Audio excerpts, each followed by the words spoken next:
Okay, so this is the review for chapters 18 and 19 before the final exam. And I want to kind of go over what we learned in chapters 18 and 19. Because remember, about 16 of the 38 questions on the final exam are going to be on these chapters because you have not been tested on those chapters yet. The other chapters you have been tested, so there'll be less questions on each of those. So let me go ahead and show you where the review is here. I've put up a folder here that says final exam. And in that folder, I will be putting eventually up the final exam. And anything you need will be in here. So this video will eventually, you'll have found it in here. I have the review right here. And if you click here, when it says Chem semester, spring semester review, I'm actually giving you the whole review um, for the whole semester. Okay, I'm not going to go over chapters 10 through 17 right now, as these really pretty much are the slides that we've gone over before. Right, so I just went ahead and included all of them. So you've got slides from chapter 10, a couple slides from chapter 10 on chemical equations and chemical reactions. Chapter 11 on the mole and calculating moles. Chapter 12 on chemical stoichiometry. And got some sample problems there. Chapter 13 on states of matter. By the way, this is not necessarily the way we covered these, but for the most part they are. I think we did 9 before 13, but I have it in a different place here. So chapter 13, things we went over there, just to jog your memory. Chapter 14 on gas laws. Chapter 9 on molecular geometry and polar bonds and polar molecules. Chapter 15 on solutions and dilutions. Chapter 16 on thermochemistry. And chapter 17 on reaction rates. Okay, so those are things we covered before hitting chapter 18, rate laws, etc., and so on. So I want to talk about chapters 18 and 19 and just go over some things that we've been covering.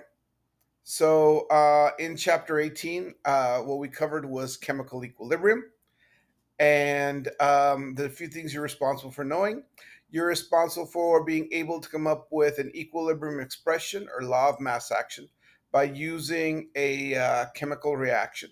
Okay, and so um, you already kind of we already did a worksheet on that. From that, you should understand that that's the equation to come up with your equilibrium constant.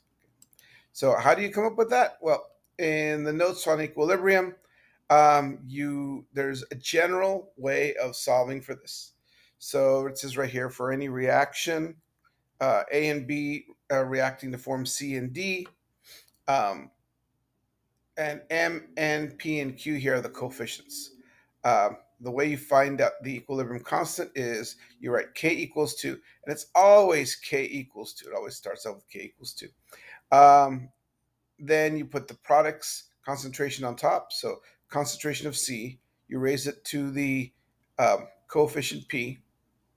Then you multiply it to the concentration of D, raised to the coefficient Q. So both products are represented in the numerator of your equilibrium expression. Or this is the equilibrium expression, the equation. In the denominator, you put the concentration of your two reactants. So reactant A, so it's concentration of A times the concentration of B. Concentration of A's coefficient is M, so you raise A to the M and B to the N. A lot of these guys, their coefficient is 1, right? They have no coefficients. So if they have no coefficients, so raise to 20 power, it'll be understood that it's the first power. Okay. And so then you'll be able to go ahead and write out the expression. So you should be able to go ahead and write out the expression. You had a whole worksheet that had you practice on that. And then you should be able to come up with the equilibrium constant. The equilibrium constant, remember, is plugging these numbers in right here. Plugging the equilibrium concentrations in here. And when you plug the equilibrium concentrations in here, you end up with um, a ratio, which is your K. Okay, so once again, you had a whole worksheet on doing those. The key that they had the answers right on the worksheet, so you can check to see whether you're doing them right or not. The people who've been asking me about it seem to have gotten it pretty right. Some people had to get, have a little bit of help fixing a few things, but in general, people were kind of doing it right. At least the ones that were asking me about that. Okay, so like if you have these equations, basically, the law of mass action or equilibrium expression. Once again, those are are synonyms pretty much for me. Um, for this first one right here, what I do is write K equals to the concentration of NO quantity squared because of the two here.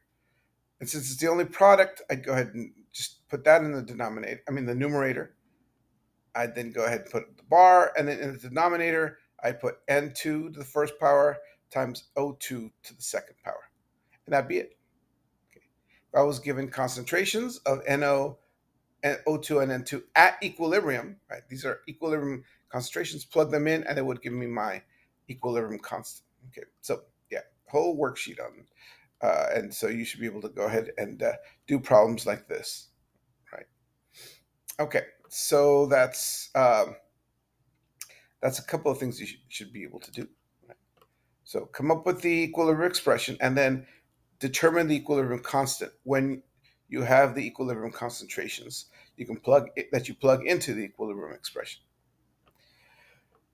You should be able to determine equilibrium concentrations when you're given other concentrations, initial concentrations, right? You're given concentrations of a chemical equation, and let's say you're given an equilibrium constant. Here, we're not trying to figure out the equilibrium constant. We're given the equilibrium constant. So now you know the equilibrium constant, you know the ratio of products to reactants you should have. And so when you're given that information, you should be able to determine what the concentrations would be at equilibrium. So for an example, we could do like a solubility product type of problem. Let's see, where is that? Okay. So here I have you're being asked for the solubility of lead iodide. And remember, I'm doing a solubility product problem because these are the easiest mathematically to do. Conceptually, they're all the same. Trying to come up with these the answers. Just some of them are mathematically more challenging because they end up with quadratic and even higher order polynomial functions. So we don't even mess with that. But if you're asked for the solubility of, let's say, something like lead iodide, and you're given the KSP, that's all you need. You need the formula for the substance and the KSP. You should know then that you're going to be able to break up that substance into ions. And then once you have the equation, the ions it breaks up into, write out the equation, make an ice table, set the solubility of PbI2 as X. We don't know what it is. We're just going to assume that we have the exact right amount that's going to dissolve. And remember, these things are insoluble for the most part, which means the X is going to be a really small number because they're dissolving, but only to a small bit. You'll have no products. So you're going to then go ahead and have it react, have it dissolve. So all of it will be dissolved so that at equilibrium there'll be none left. Since you started with 0 lead and 0 iodide here, we're going to go ahead and gain that. So for every X moles per liter of lead iodide that dissolves, we're going to form X moles per liter of lead. Right? They have the same coefficient because they have the same coefficient equation. And in this case, iodide, it's going to have plus 2X here. People keep asking me, why the 2X? Because of the coefficient 2. For every mole of lead iodide that dissolves, you get 2 iodides in there, right? Because every mole has 2 moles of iodine in there. Or think of it, for every molecule of lead iodide, you can release 2 iodides. So there's always going to be twice as much iodide as lead. So at equilibrium, you're going to be X moles per liter of lead ion, and 2X moles per liter of iodide. Once we finish our ice table, we can go ahead and write the equilibrium expression for this reaction, right? The law of mass action. In this case, K, we call KSP because it's a solubility product. And we're given the KSP here. That's going to equal to the concentration of lead ion, because it's our first product, times the concentration of iodide ion, because it's our second product. And the iodide ion is going to be squared. And the reason it's going to be squared is because of the coefficient also. Now that we have our equilibrium expression, we can go ahead and plug in the x's, the equilibrium concentrations in terms of x. We can plug them in here. X becomes lead ion concentration, right? That's lead ion. That's what x is, the lead ion concentration at equilibrium. And the iodide concentration at equilibrium is 2x. Plug it in here. So we end up with x times 2x quantity squared, which all that is going to equal to the KSB, 1.4 times 10 minus 8. Once again, remember that was given to us up here. And so we're going to then go ahead and solve for x at this point in time. Remember that x, once we solve for x, that's our solubility. So you just go ahead and solve for it. I'm showing it right here. And once you go ahead and get x cubed by itself, you just take the cube root, and that's going to give you x. Right? In this case, I have 1.52 times 10 minus 3 molar, or 0.00152. That's your solubility. In other words, that's how much lead iodide you get to dissolve in a solution. 1.52 times 10 minus 3 moles in every liter. Okay. So you should be able to do a problem like this. So you can solve for it. This is probably the type of problem you're going to, there's two 2-point problems on the test, because these can be a bit of work.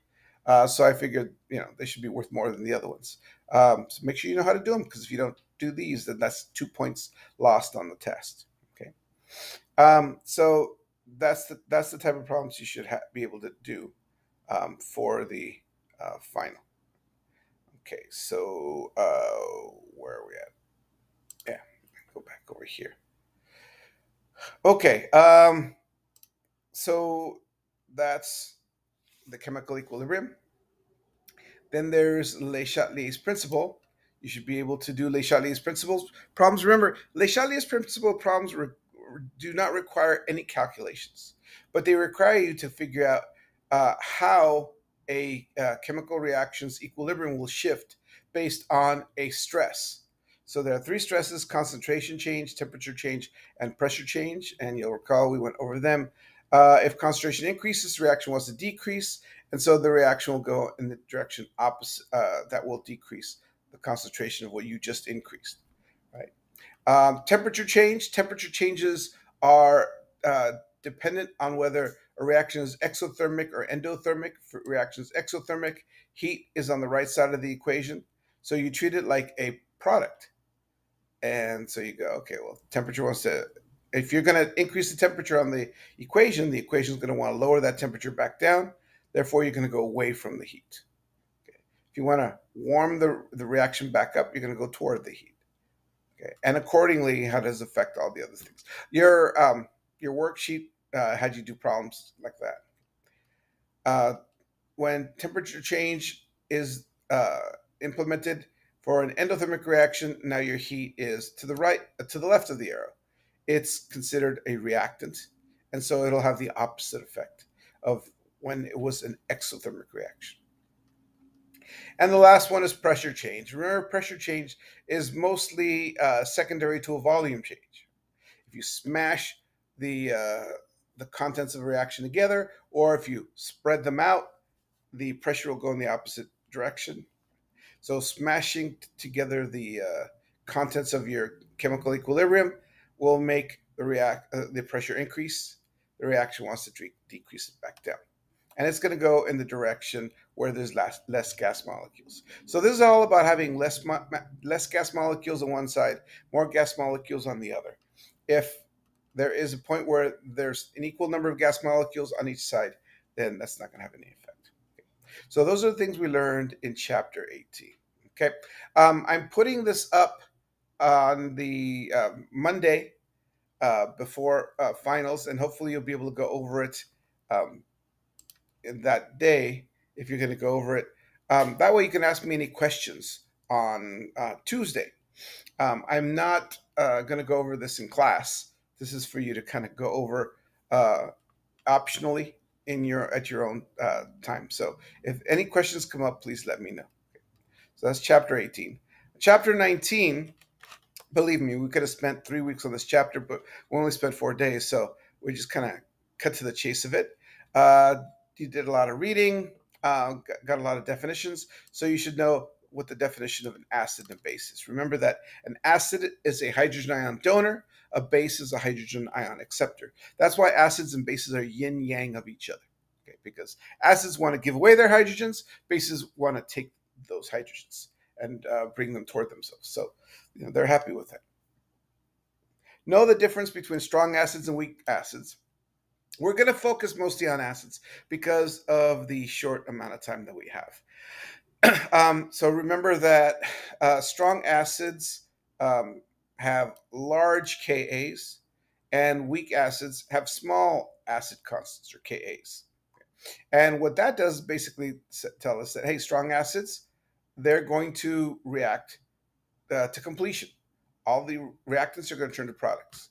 Weak acids, you're only going to get maybe 3%, 5% dissociation. So you're not going to get a lot, definitely not a majority, a really small minority of the molecules that are going to be dissociating, breaking up into hydrogen ions. You should know you had a worksheet on the chemical equations for acids, and you should know the chemical equations that acids undergo when they go ahead and dissociate. Okay. You should be able to calculate pH, and remember there was an equation for pH. pH is just the negative log of the hydrogen ion concentration. So you should be able to calculate it if you're given the hydrogen ion concentration, like on the pH worksheet, where we're just learning how to figure out what the pH is.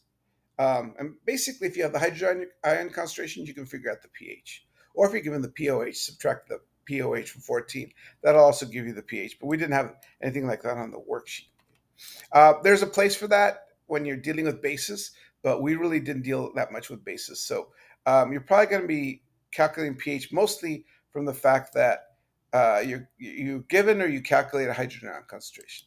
And on the pH worksheet, you were given hydrogen ion concentrations. Okay. You're also going to be calculating pH for strong acid solutions and weak acid solutions. And the key to that is to try to kind of figure out what the hydrogen ion concentration is for the strong acid or the weak acid that you have. So you will have a problem like this. Okay.